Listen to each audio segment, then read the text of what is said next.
The Lancaster family's annual executive summit was a spectacle of wealth and legacy, held on the top floor of their San Diego headquarters, a glass-walled space overlooking the marina. It had been 6 years since I last stepped foot in this building. I was 24 then, fresh out of grad school with dual degrees in finance and systems engineering. That was also the day my application was publicly rejected by my aunt, Victoria Lancaster.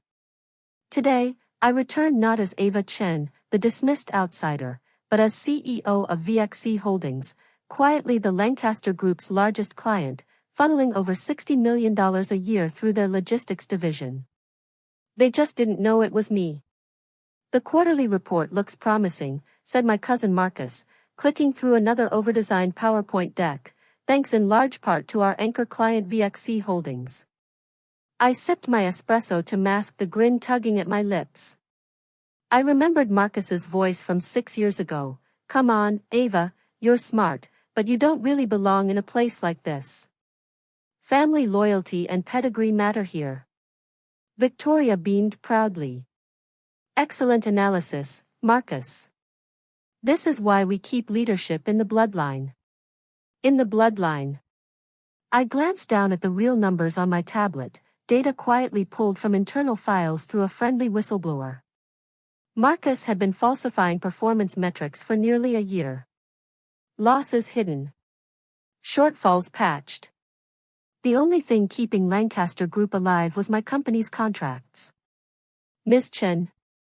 A soft voice drew my attention. Victoria's assistant, Mila, gestured toward the boardroom doors. They're ready for your presentation. I rose, adjusting the lapel of my deep navy suit, tailored, precise. A stark contrast to the off-rack dress I wore when I begged for a seat here years ago. Back then, Victoria had said I didn't look like Lancaster material. As I reached the podium, Marcus's voice echoed across the room. Ava? What are you doing here? This is a closed board meeting. I looked across the long mahogany table, pausing on each puzzled face. I'm here on behalf of VXC Holdings. We need to renegotiate several contract terms before renewal. The room stalled. Victoria narrowed her eyes. That's not how this works. VXC always sends a representative from the external group. I smiled. They do. And you're looking at her. Silence. Marcus looked like he'd forgotten how to blink. My cousin Elise dropped her stylus. The weight of realization crept across their faces. That's not possible, Victoria choked. You run a small startup. We did a full background check. I tapped my screen, projecting my own slide deck. This startup was a front. VXC Holdings, formerly Vega X Consulting, is mine. I've owned and run it for the past 6 years. Gasps broke the silence. And just like that, the girl they dismissed had become the woman their empire now depended on. The first slide lit up with cutting clarity, VXC Holdings audited financials. Annual revenue tripled that of Lancaster Group. Offices in 12 countries. A global footprint that dwarfed their regional presence. And beneath that, a client list featuring 9 Fortune 500 companies. I heard someone gasp. No. Marcus lurched to his feet, visibly pale. That's not possible. You can't be. Can't be what? I asked, voice steady. The same woman you mocked at the internship mixer? The niece who wasn't Lancaster enough? Or the owner of the company currently keeping your books from bleeding red? Murmurs broke out across the boardroom. We would have known, Marcus insisted. Would you? I arched an eyebrow. The same way you knew about the $8.2 million hidden through inventory manipulation and deferred revenue schemes? His jaw slackened.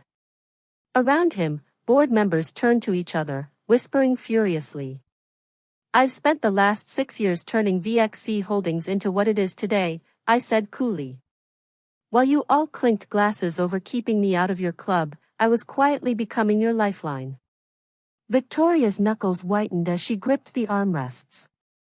Why come forward now? I clicked to the next slide, an analysis of Lancaster Group's dependency on VXC.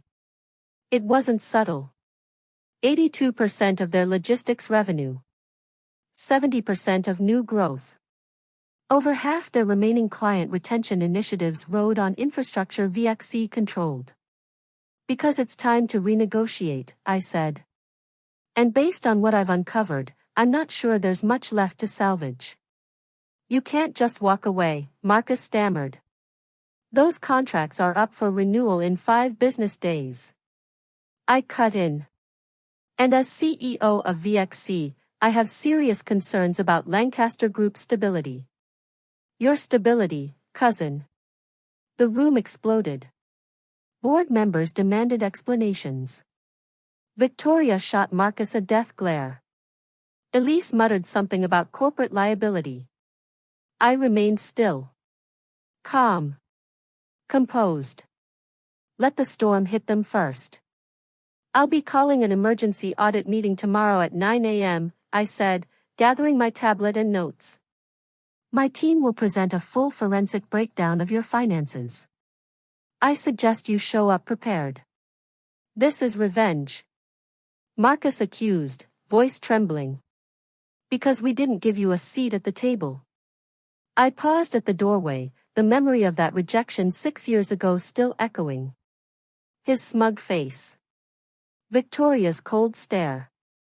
The laughter that followed when I walked out with my head held high but heart in pieces.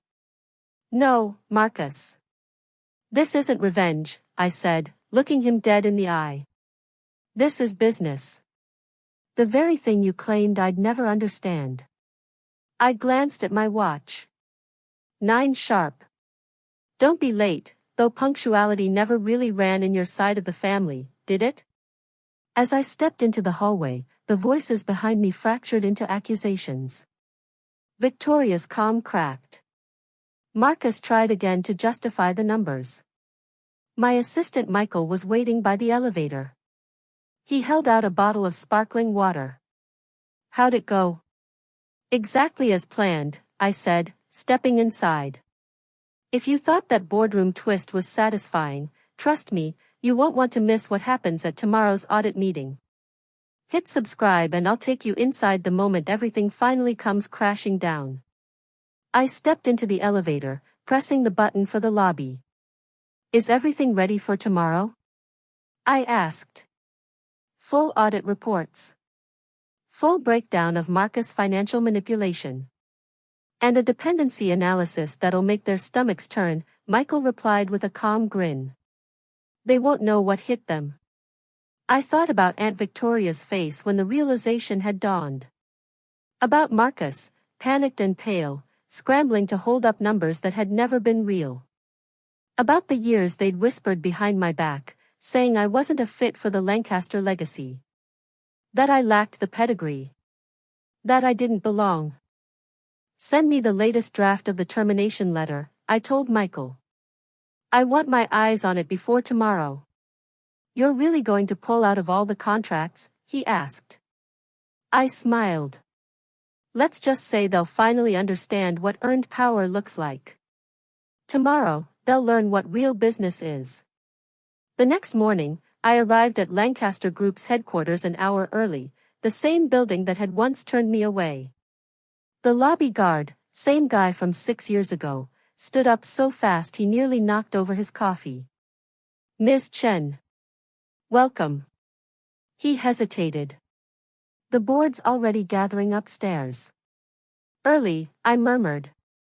Funny what the smell of collapse does to people. As I stepped into the executive elevator, the polished chrome reflected back someone they never saw coming. The woman they'd pushed aside was about to hold the pen over their fate. The boardroom was packed when I entered. Silence blanketed the air. Victoria sat at the head, her presence hollowed. Marcus sat hunched beside the corporate lawyers, flanked by tension and denial. Independent board members were already whispering, brows furrowed over printed summaries. Behind me, my team of analysts filed in, all handpicked. All quietly embedded over the past 5 years, collecting data while the Lancaster heirs played legacy games. I stood at the podium. "Good morning," I said smoothly. "Shall we begin?" "Ava?" Victoria said, her voice stripped of its edge. "Before we get into this, maybe we could speak privately." I tilted my head slightly. "I think we've had enough private family conversations, don't you?" I nodded toward my team. "Distribute the reports, please." Papers rustled like storm winds. Then, the sharp sounds of gasps. One board member swore under her breath. "This can't be right," muttered a director, flipping pages. "These losses, these numbers. Oh, they're accurate." I confirmed, pulling up my presentation. "Let's start with the creative accounting, shall we?" I looked at Marcus. "Would you like to explain how over $8 million in losses were tucked under miscellaneous operational expenses?" His lawyer began to object, but I raised a hand. "Or should we fast forward to the inflated client metrics? The phantom assets? Or the part where without VXC Holdings contracts, Lancaster Group is technically insolvent?" "You're trying to destroy us," Marcus said, voice cracking. I stared at him, unwavering. "No, Marcus. You did that on your own. Think, your own family." Marcus choked out. I raised an eyebrow. "Family? You mean when you told half the industry I wasn't cut out for corporate leadership? Or when Aunt Victoria laughed and said I'd never understand real business?" "That was 6 years ago," Victoria said a little too quickly. "Yes, it was. And while you were busy guarding the family crest and polishing old legacies, I was building something from scratch. Today, VXC Holdings is triple the size of Lancaster Group." I clicked to the next slide. Numbers didn't lie. A bar graph showed just how deep their dependency ran. 47% of your revenue is directly tied to VXC, I said evenly. "Revenue that will vanish next Monday if I terminate our contract." The room erupted, voices layered over each other, chairs scraped, lawyers huddled in panic. One board member actually swore aloud. And then Marcus broke. "I didn't mean for it to go this far," he muttered, slumping in his chair. "You can't just pull out, Ava." Victoria stood, face flushed with fury. "We'll take legal action." "On what grounds?" I asked, my voice turning cool. "That your rejected niece outperformed your entire executive suite? That your son's fraudulent reporting was uncovered before the SEC got involved?" I leaned forward. "By all means, let your lawyers depose Marcus. I'd love for them to explain the off-book liabilities and phantom revenue streams." A gray-haired board member cleared his throat. "Miss Chen, given the circumstances, we may need to discuss immediate leadership transitions." "Leadership transitions?" Marcus's voice cracked. "This is our company." "Actually," I said, sliding a sealed envelope onto the table. "Not for long." Inside were 2 documents. "Option 1, I said. Lancaster Group agrees to a full restructuring. Marcus resigns. The board appoints independent leadership. We continue a scaled-down partnership, with oversight." "And option 2? Victoria asked softly. "I walk. Every contract, gone. And my legal team forwards our audit findings to federal regulators." I checked the time on my watch. "You have 1 hour." "This isn't business," Marcus spat. "It's revenge." "No, cousin," I said quietly. "It's exactly what you said business was, ruthless, merit-based, and only for those who can prove they belong." I gathered my tablet, my notes, my silence. "I'll be in the office you once said I'd never deserve," I added. "The CEO suite." Funny how things change. I left them there, surrounded by reports, evidence, and panic. By the time I reached my private suite overlooking the harbor, my phone was vibrating nonstop. Mom, how could you do this to your aunt? Dad, you're tearing the family apart. My cousins, you've ruined us. I ignored them all. Instead, I opened a dusty folder buried in my inbox. The rejection email Victoria had sent me 6 years ago. Dear Ava, while we admire your ambition, we feel you lack the leadership instincts required at Lancaster Group. Perhaps a role with fewer responsibilities would better suit your strength. Sincerely, Victoria Lancaster. I smiled and clicked archive. I printed the old rejection email and placed it on what would soon be my new desk. The board, now staring at undeniable evidence of Marcus' fraudulent reporting and the company's heavy reliance on VXC Holdings, had only one rational path forward: accept my terms or lose everything. By sunset, it was done. Marcus resigned, his exit as quiet as it was overdue. Victoria, stripped of her influence, was pressured into an early retirement that no one in the room tried to fight. And Lancaster Group, once a fortress of nepotism and old money pride, would be restructured under my oversight. The family empire they once claimed I wasn't fit to join would now report to me. Michael stepped in just as the final papers were signed, a bottle of chilled champagne in hand. Congratulations, he said with a grin. On your very elegant takeover. Not a takeover, I replied, watching through the window as Marcus and Victoria quietly packed their offices into cardboard boxes. Just business. The kind they told me I'd never understand. My phone buzzed again, dozens of unread messages. Mom, you didn't have to humiliate them. Dad, this isn't how family handles conflict. Cousins, we grew up together. How could you? I didn't respond. I typed one message to the family group chat and hit send. Don't worry about the family name. Lancaster Group is finally in qualified hands. Then I set the phone down and turned back to the window, watching the Pacific fade to orange and gold as the sun sank behind the skyline. A new kind of peace settled over me. Not the peace of approval or recognition, but the clarity of earned power. Because sometimes success isn't about getting the job you begged for, it's about building something so undeniable that they're forced to sit across the table and negotiate with you. And sometimes the best revenge isn't revenge at all, it's becoming their boss. Victoria had been right about one thing, though: I wasn't qualified to work at Lancaster Group. I was qualified to own it. Hey, before we dive into anything else, how was your day? Really? I know we don't always ask each other that, especially in a world moving this fast. But I'd love to know. Drop it in the comments, good, bad, somewhere in between. I'm listening. Because sometimes, just being heard is the first step to feeling seen. And if you've made it this far, I want to thank you. Not just for listening to my story, but for walking through every hard-earned lesson with me. When I was told I wasn't good enough to sit at their table, I didn't fight for a seat, I built my own table. And eventually, they had no choice but to stand around mine. So now I want to hear from you. Have you ever been underestimated, overlooked, or shut out by people who were supposed to believe in you? Tell me how you kept going anyway. Or tell me where you are now, and I'll cheer you on like no one else did. Because if there's one thing I've learned, it's that quiet strength makes the loudest impact. If any part of this story resonated with you, hit that subscribe button.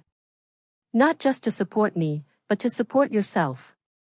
Because stories like this aren't just about revenge or power plays, they're about finding your voice, honoring your worth, and rewriting your place in the world.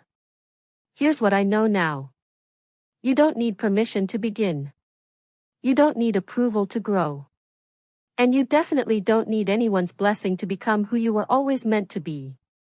So go ahead, archive that rejection. Build what they said you couldn't. And when they finally recognize you, make sure it's because you refuse to disappear. Until then, I'll be right here, sharing stories like mine and waiting to hear yours. Because sometimes, the best success story starts with a no you turned into power.